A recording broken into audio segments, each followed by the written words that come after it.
ओम शांति। 16/4/21 की वाणी है।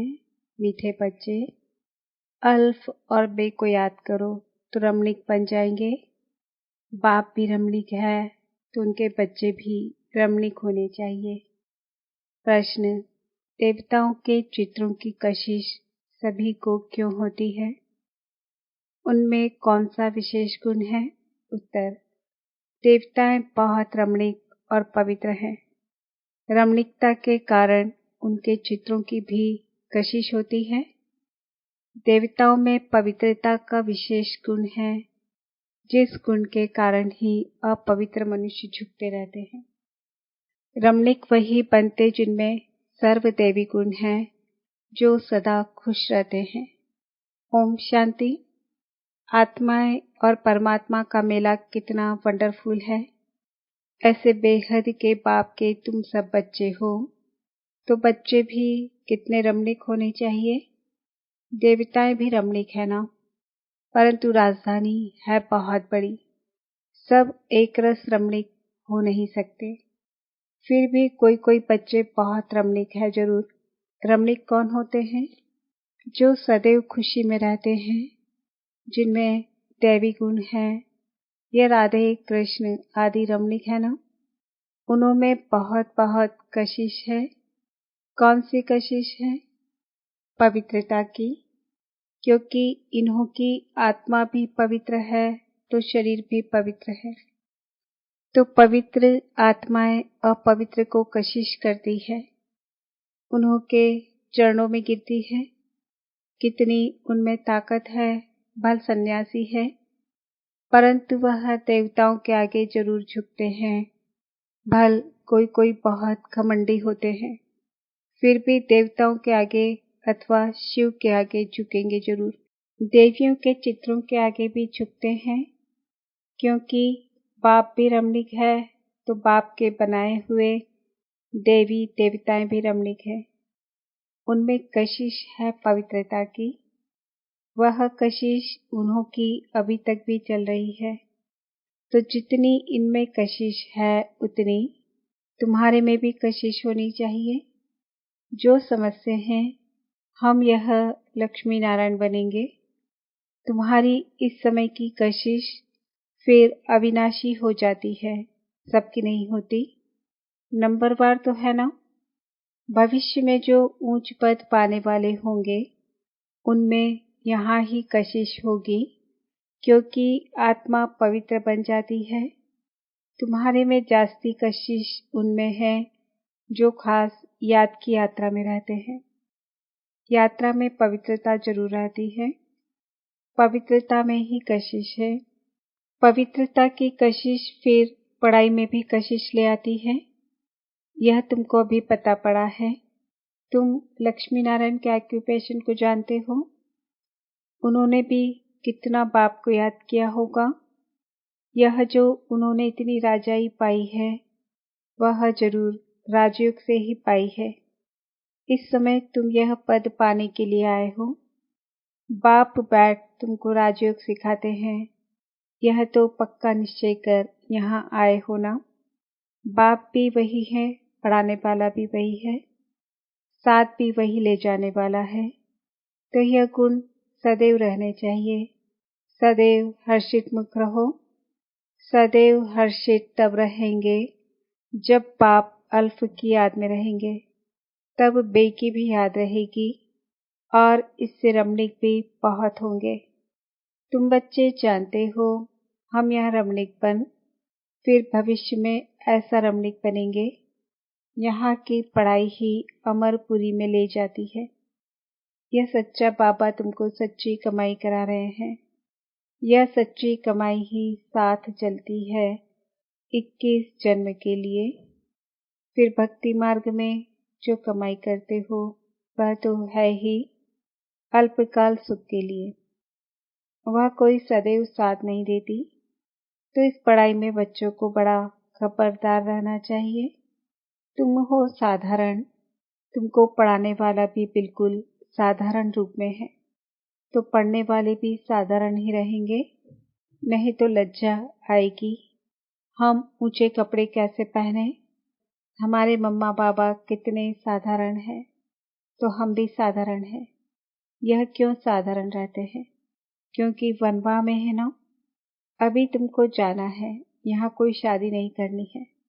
वो लोग जब शादी करते हैं तो कुमारी वनवाह में रहती है, मेले कपड़े पहनती, तेल आदि लगाती है, क्योंकि ससुर घर जाती है। ब्राह्मण द्वारा सगाई होती है। तुमको भी जाना है ससुर घर।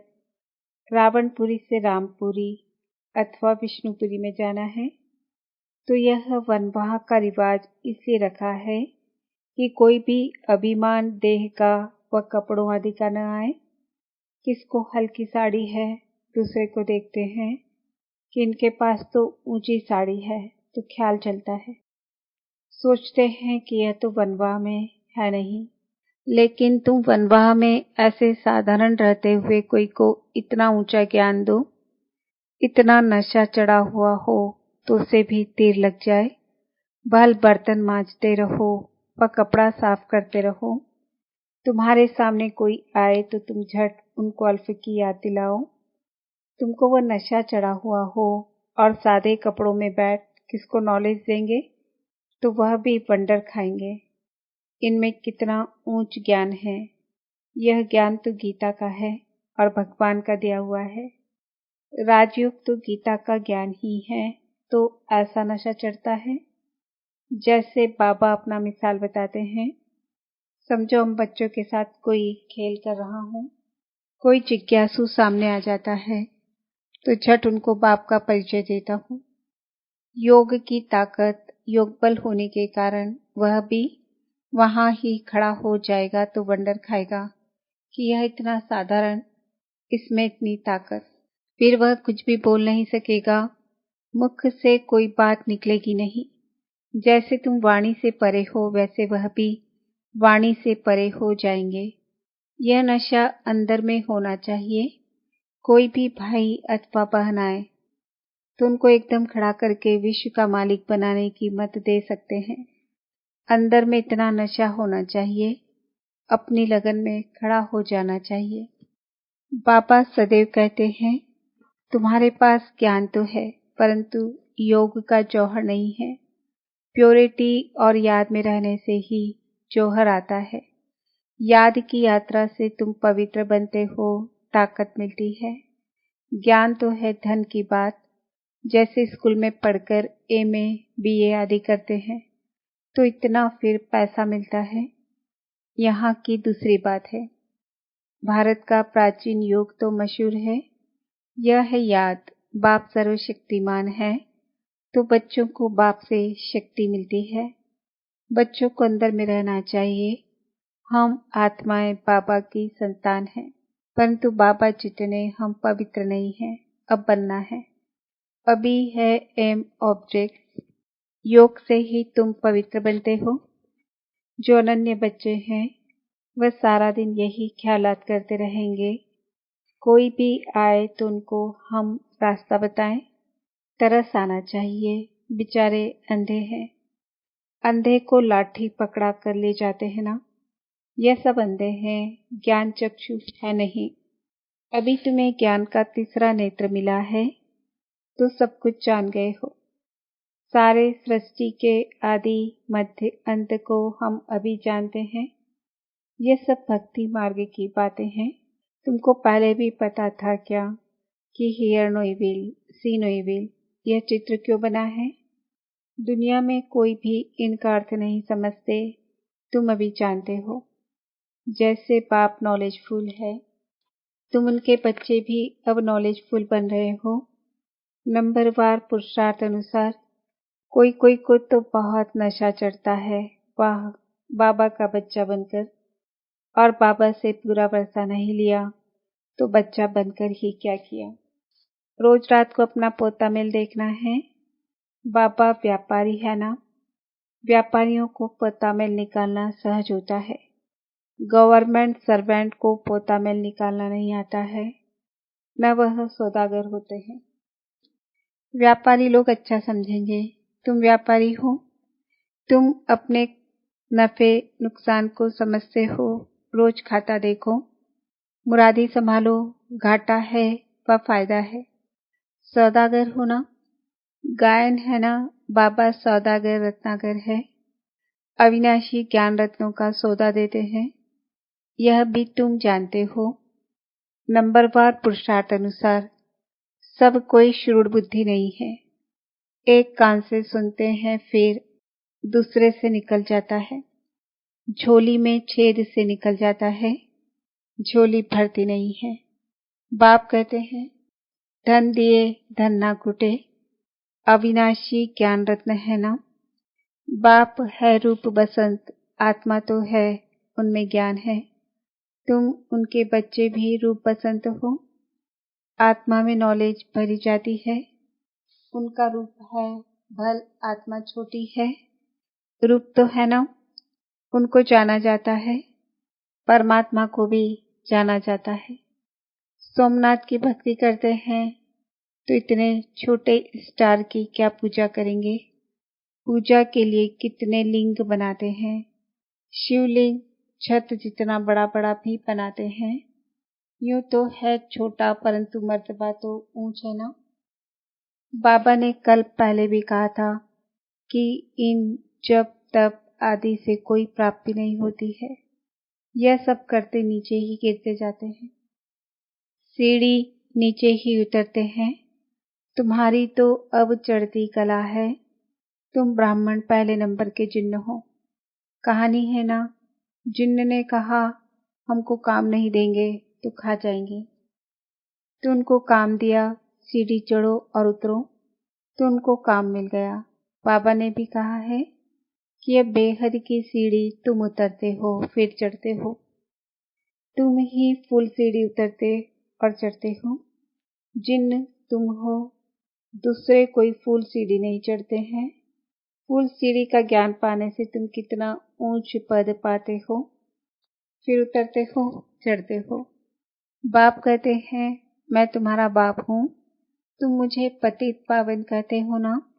मैं सर्वशक्तिमान ऑलमाइटी हूँ, क्योंकि मेरी आत्मा सदैव 100% पवित्र रहती है। मैं बिंदी रूप अथॉरिटी हूँ, सब शास्त्रों का राज जानता हूँ। यह कितना वंडर है, यह सब वंडरफुल ज्ञान है। ऐसे कभी सुना नहीं होगा कि आत्मा में 84 जन्मों का अविनाशी पाठ है। वह कभी गिरता नहीं है, चलता ही आता है। 84 जन्मों का चक्र फिरता आता है, 84 जन्मों का रिकॉर्ड भरा हुआ है। इतनी छोटी आत्मा में इतना ज्ञान है, बाबा में भी है तो तुम बच्चों में भी है। कितना पाठ बजाते हैं, यह पाठ कभी मिटने का नहीं है। आत्मा इन आंखों से देखने में नहीं आती है बिंदी। बाबा भी कहते हैं मैं ऐसा बिंदी हूँ, यह भी तुम बच्चे अब समझते हो। तुम हो बेहद के त्यागी और राज ऋषि। कितना नशा चढ़ना चाहिए, राज ऋषि बिल्कुल पवित्र रहते हैं। राज ऋषि होते हैं सूर्यवंशी, चंद्रवंशी, जो यहाँ राजाई प्राप्त करते हैं, जैसे अब तुम कर रहे हो। यह तो बच्चे समझते हैं कि हम जा रहे हैं, खिवैया के स्टीमर में बैठे हैं, और यह भी जानते हैं यह पुरुषोत्तम संगम युग है। जाना भी जरूर है पुरानी दुनिया से नई दुनिया में, वाया शांति धाम। यह सदैव बच्चों की बुद्धि में रहना चाहिए। जब हम सतयुग में थे तो कोई खंड नहीं था, हमारा ही राज्य था। अब फिर से योग बल से अपना राज्य ले रहे हैं, क्योंकि समझाया है योग बल से ही विश्व की राजाई पा सकते हैं, बाहुबल से कोई नहीं पा सकते। यह बेहद का ड्रामा है, खेल बना हुआ है। इस खेल की समझानी बाप ही देते हैं। शुरू से लेकर सारी दुनिया की हिस्ट्री ज्योग्राफी सुनाते हैं। तुम सूक्ष्म वतन मूल वतन के राज को भी अच्छी रीति जानते हो। स्थूल वतन में इनका राज्य था, अर्थात हमारा राज्य था। तुम कैसे सीढ़ी उतरते हो वह भी याद आ गया। सीढ़ी चढ़ना और उतरना, यह खेल बच्चों की बुद्धि में बैठ गया है। अब बुद्धि में है कि कैसे यह वर्ल्ड की हिस्ट्री ज्योग्राफी रिपीट होती है। इसमें हमारा हीरो हीरोइन का पार्ट है। हम ही हार खाते हैं और फिर जीत पाते हैं, इसलिए नाम रखा है हीरो हीरोइन। अच्छा, मीठे मीठे सिकिलदे बच्चों प्रति माता पिता बाप दादा का याद प्यार और गुड मॉर्निंग। रूहानी बाप की रूहानी बच्चों को नमस्ते। हम रूहानी बच्चों की रूहानी बाप दादा को याद प्यार गुड मॉर्निंग नमस्ते ओम शांति। धारणा के लिए मुख्य सार। अभी हम वनवाह में हैं, इसलिए बहुत बहुत सावधान रहना है। कोई भी अभिमान देह का व कपड़ों आदि का नहीं रखना है। कोई भी कर्म करते बाप की याद का नशा चढ़ा रहे। हम बेहद के त्यागी और राजऋषि हैं। इसी नशे में रह पवित्र बनना है। ज्ञान धन से भरपूर बन दान करना है। सच्चा सच्चा सौदागर बन अपना पोता मेल रखना है। वरदान। याद की सर्च लाइट द्वारा वायुमंडल बनाने वाले विजयी रत्न भव। सर्विसेबल आत्माओं के मस्तक पर विजय का तिलक लगा हुआ है ही, लेकिन जिस स्थान की सर्विस करनी है उस स्थान पर पहले से ही सर्च लाइट की रोशनी डालनी चाहिए। याद की सर्च लाइट से ऐसा वायुमंडल बन जाएगा जो अनेक आत्माएं सहज समीप आ जाएंगी। फिर कम समय में सफलता 1000 गुना होगी। इसके लिए दृढ़ संकल्प करो कि हम विजयी रत्न हैं, तो हर कर्म में विजयी समाई हुई है। स्लोगन। जो सेवा स्वयं को व दूसरे को डिस्टर्ब करे तो सेवा सेवा नहीं बोझ है। आज का सम्मान है। मैं विजयी आत्मा हूँ। ओम शांति।